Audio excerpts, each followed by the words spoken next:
fray spawning here in the lower left corner of the map. Playing for the Team Acer, it is MMA. And sponsored by CM Storm, the red tearing down one game. Can he bring it back? It is Polt. And a small shout out goes to Doom, who's joined us in chat here now. He unfortunately has work and real life responsibilities, so was unable to join us for today's Dreamhack broadcast. But he was the man who joined me for all 12 hours of Bucharest, so it does hurt me to know that he can't cast today, but it's good to see him pop up in chat and support. So much love goes out to Doom. Now, getting into this game outright, to talk about things before things, guys.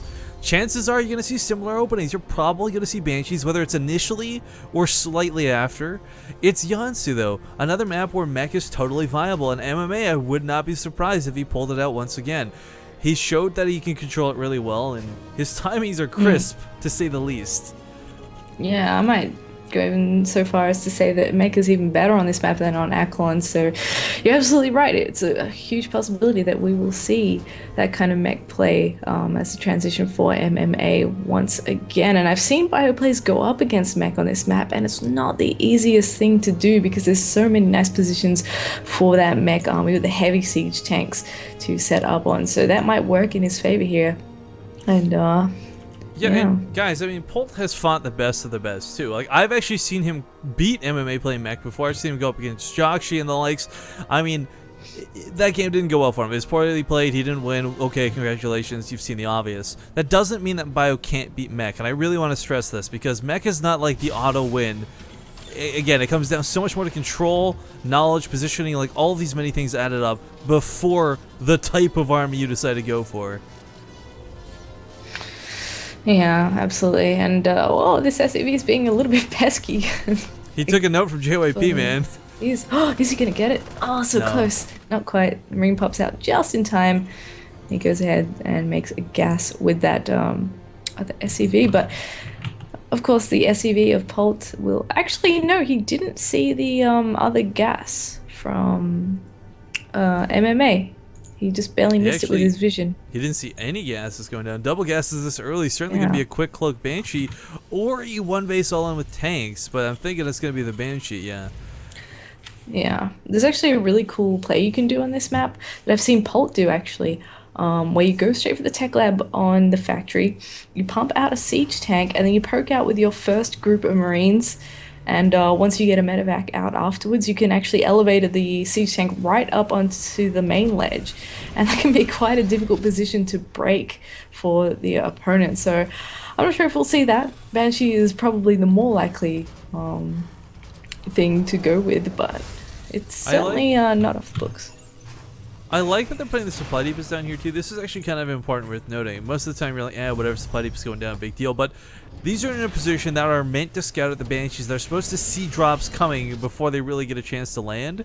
And the fact that they both did it, this is just them signaling like, okay, my opponent's going to do his best to cause damage on my main at some point. I'm not going to get caught off guard by it. Let's invest in this early rather than later. Yeah, both players pretty thorough with keeping track of what's in and around their base. Very diligent scouters in general, and of course this early on in the game you can't really send your Marines out on the map, so maximizing that vision with the buildings is a great thing to do. And we can already see Polt rallying his Marines very close to the command center in preparation for that Banshee coming in. And in the meantime, MMA has just gone straight for the Raven. I love having the Raven out earlier, though. It gives you a lot of time to get energy up, and as we saw, a one-point defense drone, it can shut down a whole handful of Marauders, whether it's secret missiles, auto turrets, or point defense drones. Ravens have some of the best utility in the game. The problem is, incredibly fragile, no attack, and not a lot of health, so they can be picked off fairly easily. But the biggest strength of MMA having this out early does not have to scan if Banshees are coming his way.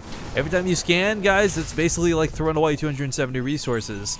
So by investing this early, it's kind of this game is scanning twice, but that's it. You'll never have to scan again. Yeah, absolutely. And he's just seen the Banshee coming right across the map too, so he can actually come out to meet it in the path that it was directed across. So he has to be really careful. The Banshee is watching very carefully. He does move it out of the way of those Marines. But now he sees the Raven, he sees the Viking, and he knows that this Banshee is pretty well ill-fated. Oh, the Marines even coming out at the wrong time. So unfortunate for Polt, who will get... Oh! He barely tags that one SCV. I just want to throw that out there. The one that had just popped out of the refinery. Polt manages to grab that on the way out. So even when it's for nothing, he still manages to do damage. But MMA is going to push with the tanks. He's got them Marines. Polt trying to get his own tank out. And a defensive position this early, it's actually not as beneficial as it is later, because you don't have like 9 tanks preventing the push. It's just one, and one single tank doesn't have a lot of DPS on it. So these Marines for Polt are going to be so much more important than this one single tank, at least for now. Yeah, I think the really cool thing about this for MMA is just, you know, that not going for the Banshee means you have the Raven, you have Viking production. He continues to produce those one at a time as he can afford to. And he's always going to have air superiority so long as nothing goes wrong. And that's going to put him in a beautiful position as Polt tries to float over his CC to take his natural. He may find that is not a position he can hold, although with that, very smart, using double seeker missiles. Oh, sorry, just one, never mind, not double. My bad. You can't kill it with one, sadly, you do need 2. I thought I heard it go off twice, but this attack, very aggressive, second seeker missile coming in. Siege tank gonna die this time. SCV's go down with it, and Polt taking a hit, gonna lose the other siege tank to the Marine push. Oh god, and he takes out the Raven Polt as well, and this is just absolute carnage. It looks like MMA might be taking a very quick 2-0. The natural force to lift, and there's just nothing out for Polt. Only the reinforcements being built in his barracks right now. This is the last thing I expected. A quick 2-0 from MMA over Polt. I was like, all right, well, this is going to time out nicely. We'll probably finish around the 7 o'clock mark and get into game around 4 immediately. But ladies and gentlemen, MMA will close this out, and Polt will unfortunately take another loss. Back-to-back losses, JYP and MMA. That is super unfortunate, but I don't believe that puts him out of the group stage yet. You can, of course, go to the Dreamhack brackets, ! brackets in chat if you want a link to see exactly where everyone stands in the group stage. We will be casting JYP versus Life, and then Life versus MMA, or Lucerfon versus Naniwa, depending on what the main stage picks for the last one. I'm going to sort out Penguin coming on here, guys. We're going to throw up some ads. Zeph will still be sticking around. Don't worry, one way or another, we'll figure out what goes on. But thanks for tuning in to Base Raid, and thank you in advance for watching our advertisements.